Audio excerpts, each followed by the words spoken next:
আজ বৃহস্পতিবার 10 এপ্রিল 2025, 27 চৈত্র 1431 বঙ্গাব্দ, 11 শাওয়াল 1446 হিজরি।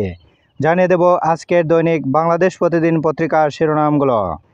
ট্রান্সশিপমেন্ট সুবিধা বাতিল, বাংলাদেশের বিরুদ্ধে ভারতের পদক্ষেপ, রপ্তানি বাধাগ্রস্ত হবে, খরচ বাড়বে। ট্রাম্পের হঠাৎ ইউটার্ন, সব দেশের উপর পাল্টা শুল্ক 3 মাস স্থগিত, শুধু চীনের জন্য বাড়িয়ে 125%। পুরনোদের চ্যালেঞ্জ নতুনরা, সংসদ নির্বাচনে প্রার্থিতা, অনেক আসনেই বিএনপিতে তরুণদের ভোট প্রস্তুতি, চিন্তায় সিনিয়ররা। বিনিয়োগকারীরা নীতির ধারাবাহিকতা চান, সাক্ষাৎকারে সারোয়ার তুষার। সংস্কারে নামে ক্ষমতা প্রলম্বের সুযোগ নেই, ঢাকার সঙ্গে প্রতিরক্ষায় সহযোগিতা বাড়াতে চায় মস্কো। মহাসড়ক অবরোধ, শ্রমিক পুলিশ সংঘর্ষ, আহত শতাধিক। আহসান এইচ মনসুর, ইসলামী ব্যাংকগুলো একীভূত করে হবে 2টি বড় ব্যাংক। জামায়াতে আমির, সহিংসতা প্রতিবাদের ভাষা হতে পারে না।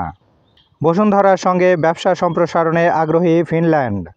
বিনিয়োগ সম্মেলনে প্রধান উপদেষ্টা, বিশ্বকে বদলাতে বাংলাদেশে আসুন, স্বল্প সংস্কার হলে ডিসেম্বরে নির্বাচন। বিএনপির সঙ্গে প্রধান উপদেষ্টার বৈঠক 16 এপ্রিল। এডিবির পূর্বাভাস, কমবে জিডিপি প্রবৃদ্ধি, বাড়বে মূল্যস্ফীতি। এবার শেষের পাতা, চিড়িয়াখানা নিয়ে তুগলকি কাণ্ড, পশু পাখি বিক্রি ও দান করে দেন তৎকালীন মেয়র লিটন। আচরণবিধিতে আসছে পরিবর্তন, ডিজিটাল প্রচারের সুযোগ, প্রার্থীদের পক্ষে প্রচারে নিষেধাজ্ঞা উপদেষ্টাদের। আচরণবিধি মানার বিষয়ে দলের প্রত্যয়নপত্র নেবে ইসি। মুজিব ভাস্কর্য নির্মাণ, 4000 কোটি টাকার অপচয়, অনুসন্ধানে দুদক। যাত্রী কল্যাণ সমিতির তথ্য, এবারের ঈদ যাত্রায় সড়কে 315 দুর্ঘটনায় নিহত 322। এস আলম পরিবার ও সহযোগী, 1300 কোটির ব্যাংক হিসাব অবরুদ্ধ, 90 বিঘা জমি জব্দ। মোদির বিরুদ্ধে তোপ কংগ্রেসের, মুসলিম সম্পত্তি দখলে নিয়ে ওয়াকফ আইন সংশোধন অন্যায়। বাসা থেকে ডেকে নিয়ে কুপিয়ে হত্যা। সাফারি পার্ক থেকে লেমুর চুরিতে উদ্বেগ। ব্যবসা প্রতিষ্ঠানে হামলার প্রতিবাদে সড়কে ব্যবসায়ীরা। বাংলাদেশিকে পিটিয়ে হত্যা করল বিএসএফ।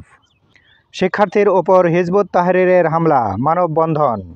বড় আয়োজন থাকছে চৈত্র সংক্রান্তিতে। অভিযোগ নিয়ে দুদকে সার্জিস হাসানাত।